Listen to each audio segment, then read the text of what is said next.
O vídeo que você está assistindo é um dos vários materiais disponibilizados gratuitamente pelo projeto Espiritizar e que são patrimônio do movimento espírita e da humanidade.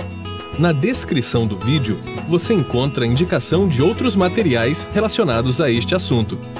Você pode aprofundar seus estudos e colaborar com a manutenção deste projeto iluminativo, adquirindo os livros, DVDs e MP3 do projeto Espiritizar em www.livrariaespiritizar.com.br. Encontre mais materiais como este e fique por dentro da agenda de palestras e seminários transmitidos ao vivo em www.espiritizar.org.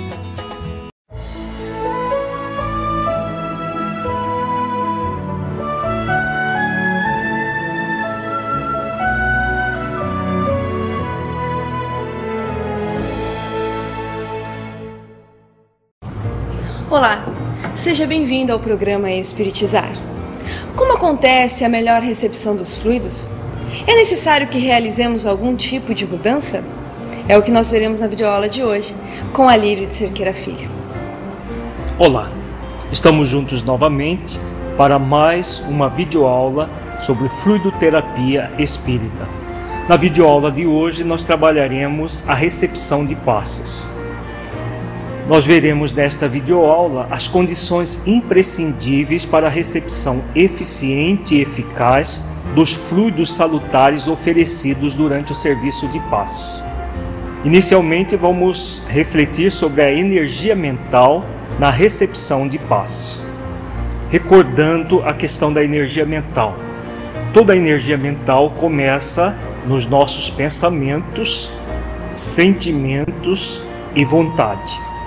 Então ela é resultado daquilo que nós pensamos sobre a vida, sobre nós mesmos, os nossos sentimentos, que são evocados a partir dos pensamentos, e a ação da vontade. Tudo isso gera a energia mental.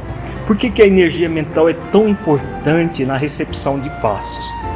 Nós vamos ver ainda nesta videoaula que muitas vezes a pessoa não acredita, ela não confia naquilo que está acontecendo. Então a sua energia mental está distanciada do próprio serviço de passes. Se a pessoa está pensando, por exemplo, que durante o passe não vai acontecer nada que possa auxiliá-la a se melhorar, o que vai acontecer? Ela pensa isso e imediatamente ela sente uma recusa, todo um processo energético no nível do pensamento e do sentimento, coadjuvado com a sua vontade, que vai recusar a própria assimilação das energias.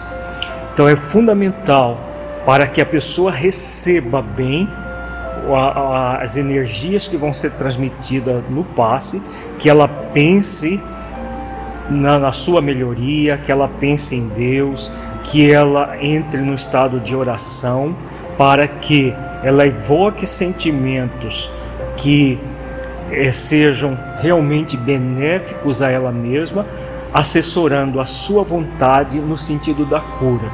Então, pensamento, sentimento e vontade unidos na mesma direção, na direção da autocura. Aí sim, a energia mental dela vai estar receptiva e ela vai conseguir se restabelecer a partir da energia oferecida durante o passe. Como vimos em nossa 7ª videoaula, a recepção do passe tem como objetivo proporcionar alívio àqueles que sofrem, conforme o convite de Jesus: vinde a mim, todos os que estáis aflitos e sobrecarregados, e eu vos aliviarei. Então, o que acontece na recepção de passes? Na recepção, a pessoa está confiante em Deus, confiante em Jesus, que estará naquele momento proporcionando alívio a ela. Por isso que nós acabamos de falar que a energia do pensamento, do sentimento e da vontade na direção da autocura. Quando isso acontece, a pessoa fica receptiva ao alívio que vem inicialmente de fora para dentro. Então, os benfeitores espirituais, em nome de Jesus, estarão auxiliando aquela pessoa, em nome de Deus e de Jesus, mais propriamente. Eles estarão auxiliando a pessoa na recomposição energética do próprio perispírito, como nós já vimos em videoaulas anteriores. Agora, a parte dela é fundamental, e a parte dela se dá dessa maneira, em que ela coadjuva os esforços dos benfeitores espirituais que operam em nome de Deus e de Jesus para receber o alívio. Então, o alívio que ela vai ter das suas dores, para que ela busque posteriormente todo um trabalho de autotransformação a partir do conhecimento da verdade. Então nós vemos que todo o processo de busca de superação do alívio é o primeiro passo. O aflito ele é convidado pela vida, após receber o alívio, a continuar o seu processo evolutivo em busca daquilo que Jesus denomina de descanso para a alma, conforme Jesus nos convida. Para que o descanso aconteça, é fundamental que a pessoa que recebe alívio busque se tornar um aprendiz do grande Mestre Jesus, desenvolvendo seus pensamentos, sentimentos e vontade na direção do bem maior. Então, todos nós, quando passamos por uma necessidade, é natural que nós busquemos o alívio, não apenas para permanecer no alívio, porque recordando dos versículos que Jesus fala sobre isso, Jesus diz: vinde a mim, todos vós que estáis aflitos e sobrecarregados, e eu vos aliviarei. Tomai sobre vós o meu jugo e aprendei comigo, que sou manso e humilde de coração. Encontrareis descanso para a vossa alma, porque suave é o meu jugo e meu fardo é leve. Vejamos que Jesus fala do alívio no versículo 28 do capítulo 11 do Evangelho de Mateus, e depois no versículo 29 ele fala do descanso para a alma. O descanso para a alma já é um processo de ativo da pessoa na direção da autocura. Por quê? O alívio é aquilo que nós vamos receber dos benfeitores espirituais em nome de Jesus e de Deus. O descanso para a alma já é fruto do nosso aprendizado, quando nós tomamos o jugo de Jesus, que é a diretriz do amor, aprendemos com Jesus, que é manso e humilde de coração. Aí todo o processo de transformação vai acontecendo. Então, muito importante essa questão, porque muitas vezes as pessoas nos centros espíritas, elas acabam criando uma viciação em que o passe passa a ser a atividade principal que elas buscam no centro espírita. Todos nós devemos sempre esclarecer as pessoas de que o passe é apenas o início de um processo para que ela receba o alívio necessário para que se torne um aprendiz da vida, um aprendiz do Mestre Jesus, para encontrar o descanso para a sua alma. Porque essa viciação dela está sempre buscando alívio, o que acontece? A pessoa se sobrecarrega e aí volta para o centro espírita para encontrar o alívio. E fica se sobrecarregando e buscando o alívio. Só que há um limite para isso. Numa próxima videoaula nós vamos falar um caso muito interessante que André Luiz se reporta, chamado caso de 10ª vez. Mas nós veremos isso mais propriamente numa próxima videoaula. O importante para todos nós que somos os dirigentes, trabalhadores dos centros espíritas, que estejamos sempre esclarecendo as pessoas, por exemplo, no atendimento fraterno, esporadicamente nas reuniões públicas, que o passe é apenas um instrumento de alívio, mas que a pessoa deve, após esse alívio, buscar o descanso para a alma, buscar por ela mesma o crescimento para que ela não se sobrecarregue mais, para que ela não se perturbe mais e venha ficar dependente de algo que é muito importante, que é o passe, para que ela se melhore, mas que jamais os benfeitores espirituais vão fazer com que ela, no processo de dependência, fique ali durante anos a fio, recebendo apenas o alívio sem buscar o seu crescimento interior.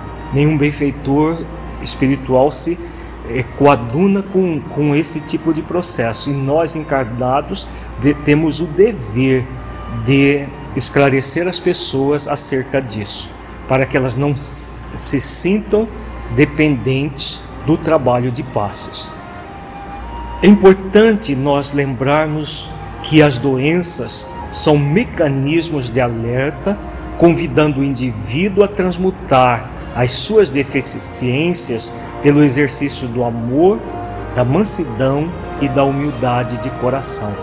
Então, toda e qualquer dificuldade energética que no nível do perispírito, que vai produzir alguma doença no corpo físico, na verdade, todo o processo que chega no corpo físico começa no espírito, que por ações de desamor, de rebeldia, de orgulho, de egoísmo, acaba criando para si mesmo uma doença energética.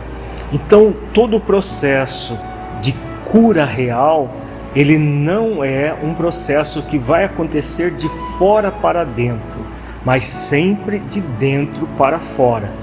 É lícito buscar o alívio, sim, sem sombra de dúvidas. É o que nós estamos vendo com essas videoaulas sobre o passe. É lícito a pessoa buscar o alívio. O alívio vem, no primeiro momento, de fora, mas não para que a pessoa permaneça apenas se aliviando, sem buscar o que Jesus denomina de descanso para a alma. Porque é o descanso que vai proporcionar a verdadeira autocura, a verdadeira transformação que vai libertá-la definitivamente das doenças.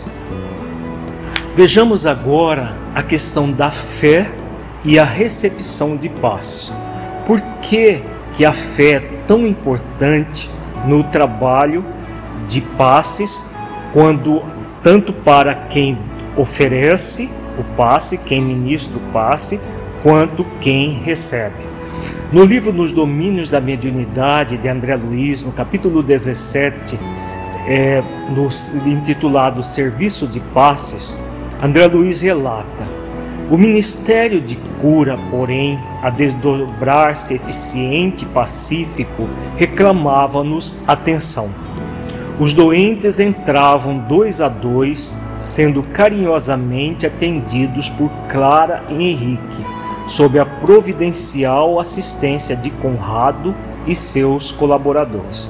Então aqui André Luiz vem descrevendo o serviço de passes visto da dimensão espiritual.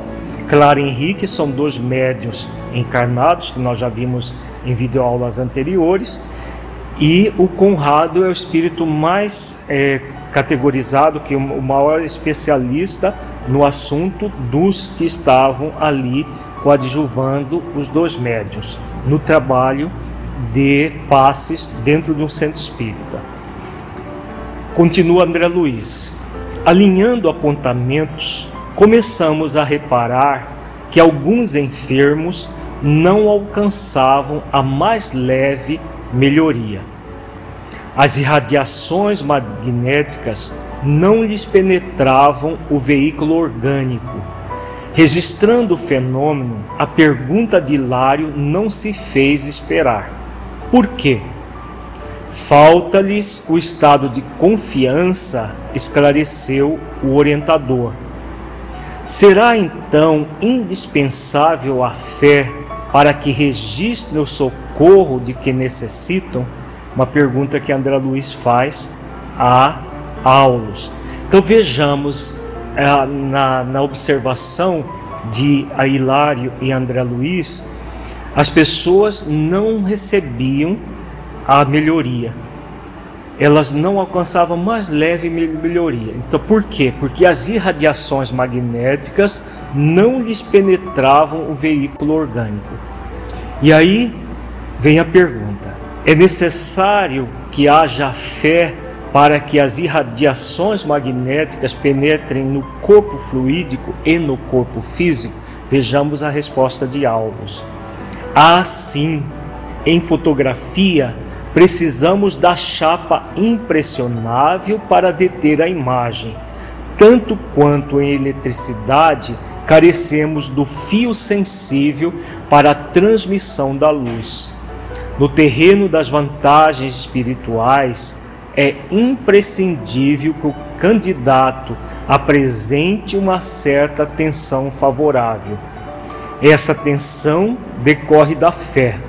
Certo, não nos reportamos ao fanatismo religioso ou à cegueira da ignorância, mas sim à atitude de segurança íntima, com reverência e submissão diante das leis divinas, em cuja sabedoria e amor procuramos arrimo. Então a resposta de Aulus aqui é bastante pontual. Ele faz a comparação com a fotografia, que antigamente precisava da chapa impressionável, hoje já não mais, com as fotografias digitais, mas à época só havia fotografia porque havia uma chapa que a imagem ficava impressa nessa chapa, e a eletricidade precisa do fio para a transmissão da luz. Se não houver o fio condutor, normalmente de cobre, não há a recepção da energia por parte da lâmpada para que haja luz. Então ele faz essa comparação. E na questão espiritual, o que nós precisamos? A fé cria aquilo que ele chama de tensão favorável. O que é essa tensão favorável? Ele está fazendo a comparação com a transmissão da energia luminosa. Não é tensão no sentido de ansiedade, é tensão no sentido do mesmo modo que existe a tensão elétrica, que faz com que a lâmpada se acenda. No caso aqui é a fé. Então a pessoa que tem fé, ela confia. Então a sua energia mental está totalmente voltada para a recepção da energia magnética oferecida pelo passe. Então pensamento, sentimento e vontade unidos na mesma direção, que é a recepção da ajuda que os benfeitores espirituais fazem em nome de Jesus e de Deus. Então, quando a pessoa está nesse movimento, o que acontece? Ela abre todos os canais, principalmente os 7 chakras principais, como nós já trabalhamos em videoaulas anteriores, vão receber as energias que vão ser distribuídas por todo o perispírito. Quando a pessoa não acredita, ela está blasfemando, ela está num processo de descrença nas leis divinas, como ele diz aqui, em cuja sabedoria e amor procuramos arrimo. Quando a pessoa está descrente, ela foi ali porque alguém falou para ela que era bom, mas ela não acredita, ela está resistente, ela está com alguma dificuldade de entender todo o mecanismo, então ela cria uma resistência e não a tensão favorável. Então ela resiste, criando como se fosse um anteparo energético que faz com que os fluidos não penetrem nela. E aí, mesmo que ela esteja dentro do centro espírita, o passista esteja com muito amor, orando por ela, os benfeitores estejam tentando ajudá-la, mas ela fica como se ela tivesse impermeável. Então é como se fosse alguém que fosse tomar um banho de chuveiro e colocasse um guarda-chuva, capa impermeável e entrasse embaixo do chuveiro. A água está toda ali, disponível para a pessoa, mas ela não está receptiva, porque o guarda-chuva e a capa impermeável faz com que, tanto um quanto o outro, faz com que a pessoa não absorva a água e a água não chegue no seu corpo. Então é a mesma coisa no passe. Usamos essa figura apenas a título de comparação, que não deve ser levado ao pé da letra. A pessoa que está descrente, ela cria essa impermeabilidade energética, fazendo com que as energias magnéticas não penetrem nela. E Aulus continua dizendo: sem recolhimento e respeito na receptividade, não conseguiremos fixar os recursos imponderáveis que funcionam em nosso favor, porque o escárnio e a dureza de coração podem ser comparados a espessas camadas de gelo sobre o templo da alma. Então a pessoa que, em vez de estar confiante, solicitando ajuda, com humildade, com mansidão, ela escarnece. E se ela escarnece das leis divinas, é claro que não que Deus não queira ajudá-la, não que os benfeitores, em nome de Jesus, não queiram ajudá-la, mas ela própria não se ajuda. E se ela não se ajuda, é claro que o processo vai fazer com que, como diz o benfeitor, a dureza de coração é como se existissem espessas camadas de gelo sobre o templo da alma. Então ela fica enregelada no próprio egoísmo, no próprio orgulho, e não consegue receber ajuda. A ajuda está toda ali para ela, mas ela está fechada no seu próprio orgulho, na sua própria vaidade. Vejamos agora, num resumo, os benefícios que a fé proporciona durante a recepção de passos. A fé é um grande recurso que vai proporcionar vários benefícios. Ela proporciona uma atenção favorável, gerada pela atitude de segurança íntima, com reverência e submissão diante das leis divinas, em cuja sabedoria e amor buscamos amparo. Então essa questão aqui, quando a pessoa ela confia, ela entra no estado de segurança íntima. Como filho de Deus que todos nós somos, a pessoa entra no movimento de reverência, de submissão às leis divinas, que podem ser resumidas na lei do amor. Então Deus é amor, está sempre nos oferecendo o seu amor. Para que nós possamos receber o amor divino, é fundamental que nós nos abramos a esse amor. Se nós nos mantivermos fechados, é claro que o amor divino está lá o tempo todo e nós não o captamos, não o recebemos. Por isso a necessidade de reverência e submissão. A fé também proporciona recolhimento e receptividade para fixar os recursos imponderáveis que estão disponíveis em nosso favor. Então ela proporciona um recolhimento em nós mesmos, uma comunhão com nós mesmos em essência, e quando nós buscamos essa comunhão conosco em essência, o que vai acontecer? Nós vamos nos tornar mais receptíveis.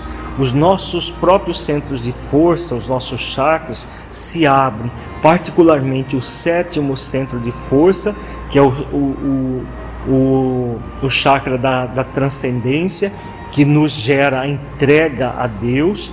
o quarto chakra, que é o chakra do amor, aqui no centro do peito, o primeiro chakra, que é o chakra da segurança, que nos leva a nos sentir filhos de Deus. Então, quando nós nos sentimos filhos de Deus, o que acontece? Nós nos abrimos ao amor divino. E ao abrir ao amor divino, o quarto chakra se enche de amor por nós mesmos, que é o amor a si mesmo, e aí toda a energia divina se faz dentro de nós, a partir do sétimo chakra, que vai ser distribuído pelo quarto para todos os chakras, para todo o perispírito, e nós vamos nos harmonizar física, emocionalmente e principalmente espiritualmente. Então tudo isso é proporcionado pela fé. Quando nós temos fé, tudo isso acontece. Quando nós ficamos de uma maneira escarninha no processo, nós acabamos não assimilando aquilo que precisamos. No próximo bloco, nós trabalharemos o poder terapêutico da fé. Como nós vimos até agora, a fé é fundamental no serviço de passes. É fundamental que nós entendamos como a fé funciona, para a partir disso podermos orientar as pessoas que buscam o serviço de passe. Até daqui a pouco.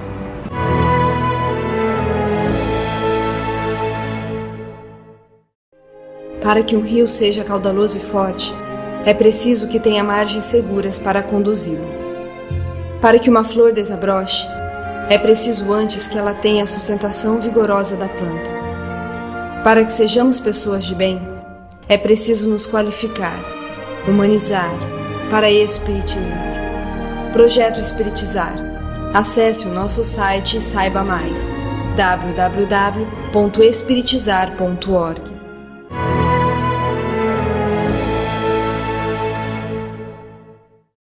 Confiança em si mesmo, confiança na vida e na providência divina.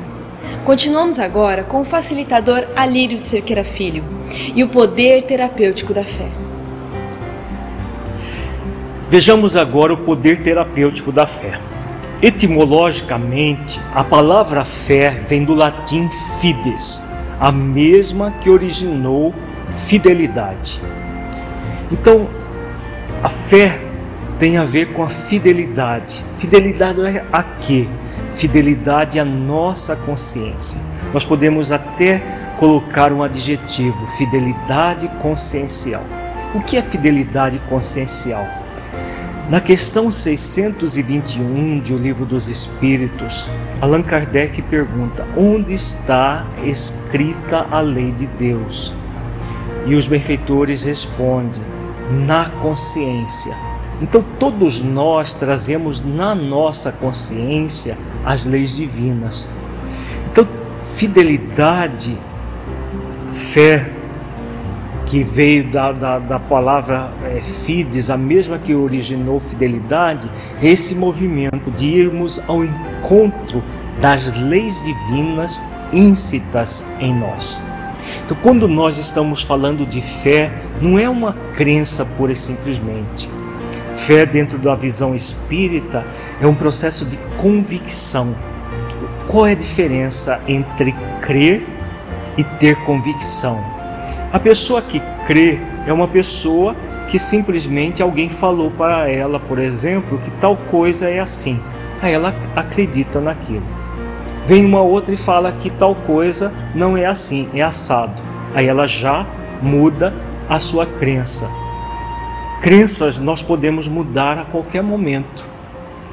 A doutrina espírita é a doutrina da chamada fé raciocinada, da fé refletida, que nos gera a convicção. O que é a convicção? A convicção é a fidelidade que nós temos diante da nossa própria consciência, que nós estamos no movimento de buscar o Criador da vida dentro de nós mesmos. Nós estamos buscando a sintonia com Deus a partir de nós mesmos. Então, quando nós buscamos essa sintonia, nós entramos em contato conosco em essência, buscamos o essencial em nós mesmos, nós estamos também nos movimentando na direção de Deus. Então, tudo isso é fé, é fidelidade, que nos proporciona essa convicção que nada abala. É aquela fé que Allan Kardec fala, fé inabalável é aquela que encara a razão face a face em todas as épocas da humanidade. Não é uma coisa de acreditar em algo porque alguém nos falou que é assim, mas é que nós pensamos, sentimos e realmente fazemos esforços para vivenciar. Aí ela se torna a fé inabalável. No trabalho de passes é fundamental que nós estimulemos as pessoas que buscam passe a essa fé, porque vai fazer com que ela busque o descanso para a alma, não apenas o alívio. As pessoas que acreditam, elas ficam só no alívio. As que têm convicção, elas buscam descanso para a alma, além do alívio. E aquele que ministra o passe também ele vai desenvolvendo essa fé, a fé nesse sentido, no sentido da convicção, da certeza plena de que nós somos filhos de Deus, criados para evoluir até a sabedoria, até a felicidade plena, nos tornando espíritos puros. Então isso é fé no sentido no sentido mais profundo da palavra, a fidelidade consciencial que nos proporciona a convicção. Então nós podemos dizer resumidamente que ter fé é ter fidelidade à própria autorrenovação pelo amor, determinando a confiança na própria capacidade de autotransformação. Então a fé é um movimento que faz com que nós busquemos a autorrenovação e nos autotransformemos para melhor. Então vai gerar todo um movimento dentro de nós na direção do bem. A fé é o exercício da confiança em si mesmo, na vida com V maiúsculo e na providência divina. É exercitar a capacidade, o poder de mudar a própria vida para melhor com o auxílio das energias divinas. Então nós temos na fé 3 elementos fundamentais. Na próxima tela nós vamos ver um esquema que mostra esses 3 elementos. Vejamos aqui. Nós temos esse esquema onde temos 3 círculos. O primeiro círculo nós temos a confiança em si mesmo. O que é a confiança em si mesmo? Aquilo que nós estávamos dizendo agora há pouco. É fazer o exercício de fidelidade consciencial, desenvolvendo a convicção. A convicção é acreditar verdadeiramente, é confiar verdadeiramente que nós somos filhos de Deus. Como nos diz a benfeitora Joana de Ângeles, nós somos filhos de Deus, herdeiros do universo. Quando a pessoa se vê assim, ela confia em si mesma. Ela confia que ela está fazendo o possível para se tornar uma pessoa melhor. A confiança em si, ela vai nos remeter à chamada confiança na vida. Confiança na vida com V maiúsculo. Por que confiança na vida? A confiança na vida é confiança nas próprias leis divinas, particularmente da chamada lei de causa e efeito. A lei de causa e efeito nos leva a entender a providência divina. Deus sempre vai nos oferecer todos os recursos necessários para o nosso aprendizado. Nem sempre esses recursos que vêm até nós são agradáveis. Há uma diferença entre situações agradáveis e situações desagradáveis. É claro que uma doença não é agradável, mas muitas vezes só depois de uma doença é que nós buscamos as questões espirituais da vida. Então é algo desagradável que faz com que nós nos mobilizemos na direção do bem. Por exemplo, quantas pessoas só buscam uma casa espírita quando estão passando por uma situação de dificuldade no ponto de vista orgânico, emocional, espiritual. Então a pessoa está tendo algo desagradável, que não é para o mal dela, é para o bem dela. Se não houvesse aquilo, ela estaria em situações de sensualistas, colocando em risco a sua própria vida física e espiritual. Quando ela tem algo desagradável, ela busca ajuda para superar aquilo. E essa ajuda é um chamamento para que ela possa reconhecer tudo aquilo que nós já trabalhamos, que a aflição é ela própria que causa, para poder modificar tudo isso. Então, quando nós temos confiança na vida, é a confiança de que nada que vai nos acontecer, que Deus permite, que não seja a partir do mau uso do nosso livre-arbítrio, é para o nosso mal. Ao contrário, é sempre para o nosso bem, mesmo que seja desagradável. Nós temos a ideia de que só as coisas agradáveis Deus manda, e quando surge algo desagradável é uma desgraça que aconteceu na nossa vida. As coisas agradáveis são graças e as desagradáveis desgraças. Quando não acontece pelo mau uso do nosso livre-arbítrio, são os recursos divinos que Deus nos favorece para buscar a melhoria. E até dentro da lei de causa e efeito, quando nós abusamos do nosso livre-arbítrio, nós estaremos sob a ação da lei de causa e efeito, que também nos conduzirá à dor ou ao sofrimento, que nos recambiará ao amor. Nós vimos, quando nós trabalhamos o seminário sobre o suicídio, que quando a pessoa, por exemplo, ela se mata, ela está cometendo um crime perante a lei divina. Ela comete um crime principalmente contra a lei de amor, porque nós somos convidados a amar a nós mesmos e ao próximo como a nós mesmos. Então ela transgride a lei do amor, e aí fica sob a ação da lei de causa e efeito.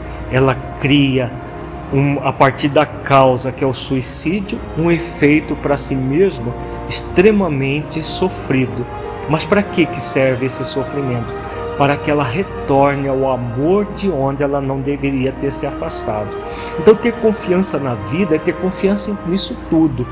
É confiar que tudo que acontece para nós vai ser para o nosso bem. O sofrimento que um suicida tem após a sua desencarnação violenta é para o bem dele, para que ele possa retornar ao caminho do amor. Então nós vemos por essa questão que Deus nos protege de nós mesmos até nos atos irrefletidos que nós fazemos. Todo esse processo de confiar em si mesmo e confiar na vida culmina com a confiança em Deus, que gera a fé que nós estamos vendo nesse círculo do meio. Então gera a fé, não a fé qualquer, mas a fé raciocinada, essa fé refletida, em que nós sabemos porque sentimos porque e aí vivenciamos dessa forma. É essa fé que é fundamental que nós desenvolvamos ao longo do tempo, que vai fazer com que nós recebamos os influxos divinos diretamente em nós, sem necessidade até de intermediários, por exemplo. É aquilo que Jesus fala à samaritana junto ao poço de Jacó, onde chegará um dia que nós vamos adorar a Deus em espírito e verdade dentro dos nossos próprios corações. Então, a fé dentro desse critério, que é a fé raciocinada, a fé refletida dentro de uma visão espírita, ela é fruto desses três níveis: confiança em si mesmo, confiança na vida e confiança em Deus. Quem melhor trabalhou essa questão da fé refletida foi Jesus. Nós estamos falando sobre o passe E Jesus foi o grande mestre que impunha as mãos e auxiliava as pessoas no processo de recuperação. Por todo o Evangelho, nós vemos Jesus sempre dizendo às pessoas que ele atendia a alguma necessidade: a tua fé te salvou. Então, o que acontece? Quando Jesus fala, a tua fé te salvou, e não eu te salvei, ou eu te curei, ele estava mostrando para a pessoa que ela era responsável pelo seu processo de cura. Se isso era válido para Jesus, para nós é muito mais. Porque Jesus tinha uma capacidade de doação energética a ponto de recompor o perispírito da pessoa em questões de segundos, que fazia com que houvesse a recuperação do corpo físico também em minutos. Ele fez isso com muitos leprosos que já estavam até com a degenerescência de nariz, de orelhas, do corpo físico, que restabeleceu completamente. Então, se para Jesus era a fé da pessoa que a salvava, para nós também é fundamental que nós nos estimulemos a essa fé e estimulemos as pessoas que buscam o centro espírita para o alívio no trabalho de passes a essa fé. Então, vejamos algumas passagens onde Jesus estimula o desenvolvimento da fé. E Jesus, voltando-se, vendo-a, disse: tem bom ânimo, filha, a tua fé te salvou. E desde aquele instante a mulher ficou sã. Mateus capítulo 9, versículo 22. E ele lhe disse: filha, a tua fé te salvou, vai-te em paz e fica livre do teu mal. Marcos capítulo 5, versículo 34. Então Jesus lhe disse: vai, a tua fé te salvou. E imediatamente tornou a ver e seguia Jesus estrada fora. Marcos 10, 52. Mas Jesus disse à mulher: a tua fé te salvou, vai-te em paz. Lucas 7, 50. Nessas passagens todas nós vemos Jesus falando sobre a fé que salva. Mas no Evangelho de Lucas, no capítulo 8, versículos 43 a 48, que de uma forma monumental Jesus ensina essa questão da fé. É a passagem chamada da mulher hemorroíça. Lucas relata: e uma mulher que tinha um fluxo de sangue havia 12 anos e gastara com os médicos todos os seus haveres, e por nenhum pudera ser curado. Então vejamos a situação.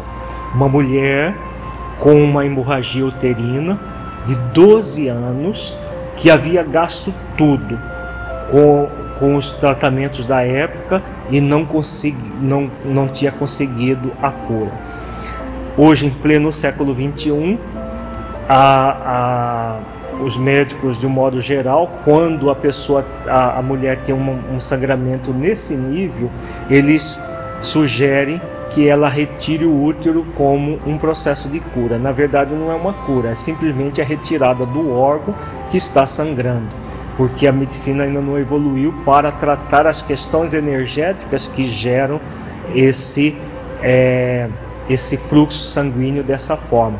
A medicina de um modo geral, porque existe a medicina que tem como base as energias, como a acupuntura, como a homeopatia, que trabalha as questões energéticas.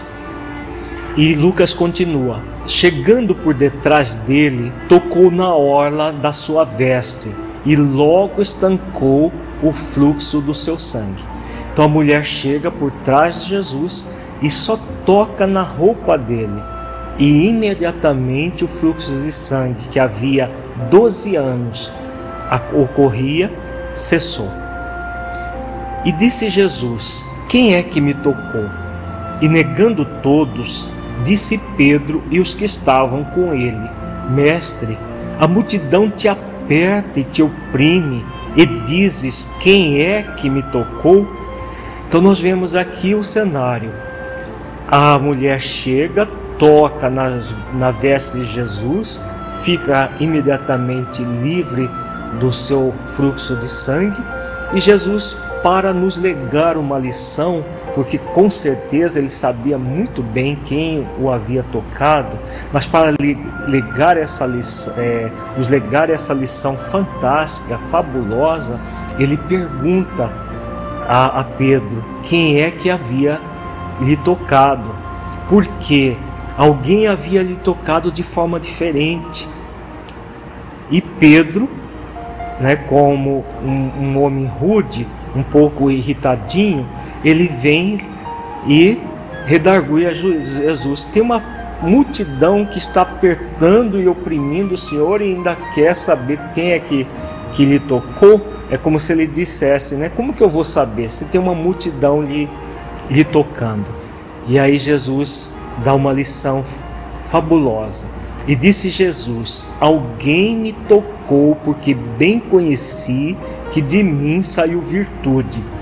Então, o que aconteceu? Quando a mulher toca na veste dele, sai imediatamente toda aquela energia magnética que restabelece o perispírito da mulher, e imediatamente o útero recebe esse influxo do perispírito, e imediatamente o sangue deixa de fluir.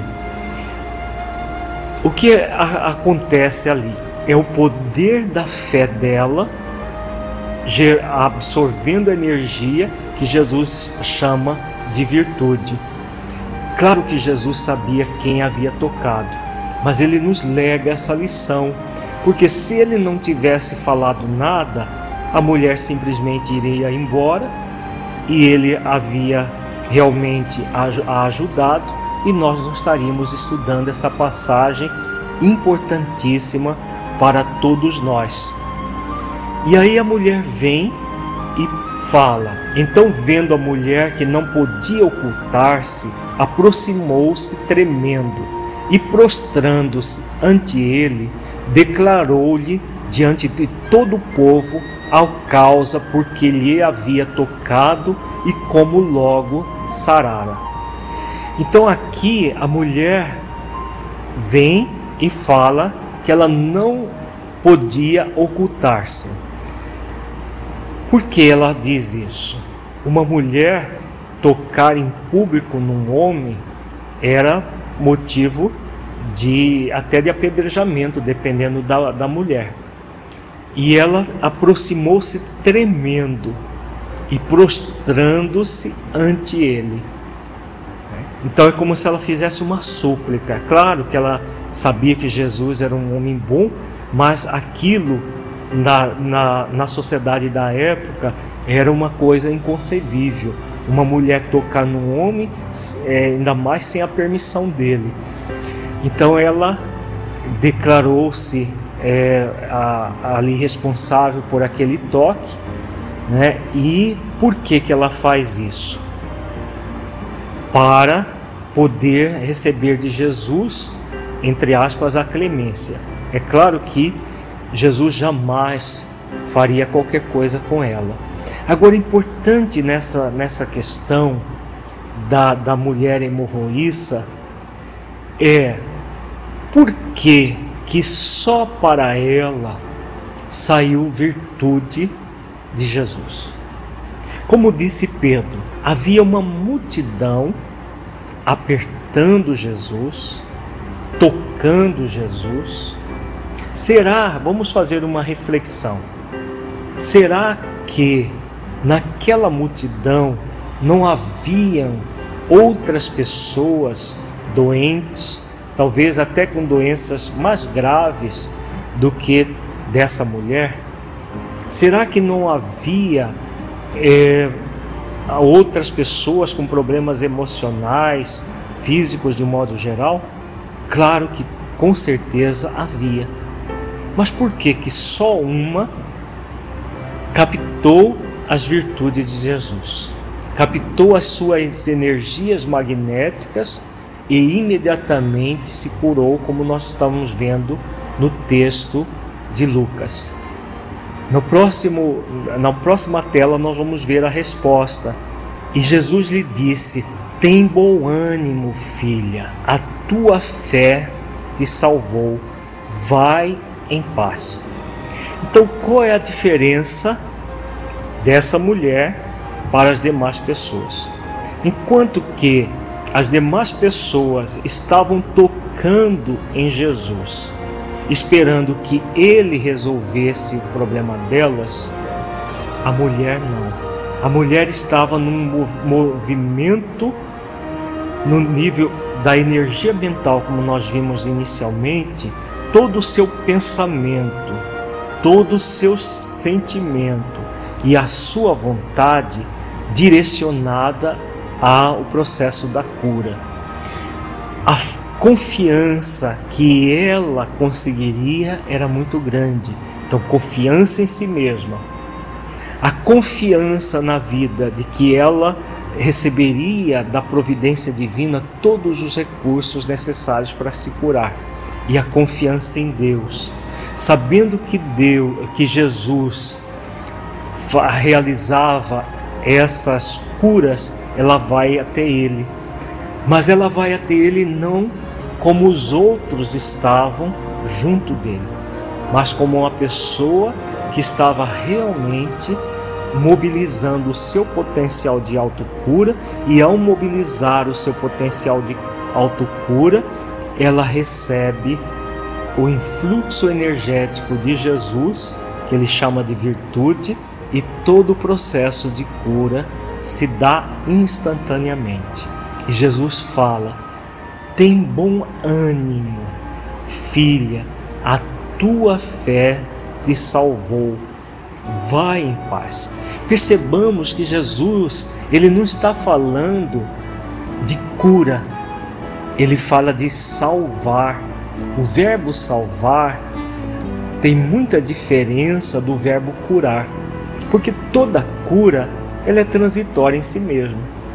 Essa mulher, com certeza, futuramente ela adoeceu e veio a desencarnar, como todos nós vamos passar pelo instante da desencarnação, com doenças mais ou menos intensas.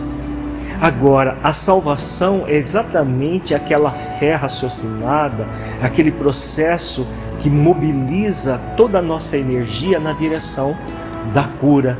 Então, não é a cura simplesmente do corpo, mas é a cura do espírito, é a salvação do espírito que acontece no nosso interior a partir de tudo isso que nós vimos na videoaula de hoje. A nossa energia mental na direção do bem, do bom, do belo, o nosso processo de fidelidade a Deus, fidelidade à nossa própria consciência, que é a fé, essa fé refletida. E aí Jesus também fala uma coisa muito importante aqui: tem bom ânimo. O que é ter bom ânimo? O bom ânimo tem a ver exatamente com a proposta daquilo que nós trabalhamos nesta videoaula. As pessoas não ficarem apenas recebendo ajuda, mas que elas busquem de uma forma animada, que elas busquem de uma forma realmente motivada, o descanso para a alma, que é exatamente a mesma coisa que a salvação que Jesus fala aqui. Então, esse movimento ativo na direção da mudança, na direção do bem, do bom e do belo. Então, isso tudo gera o poder terapêutico da fé, esse poder de autotransformação na direção do bem, do bom e do belo.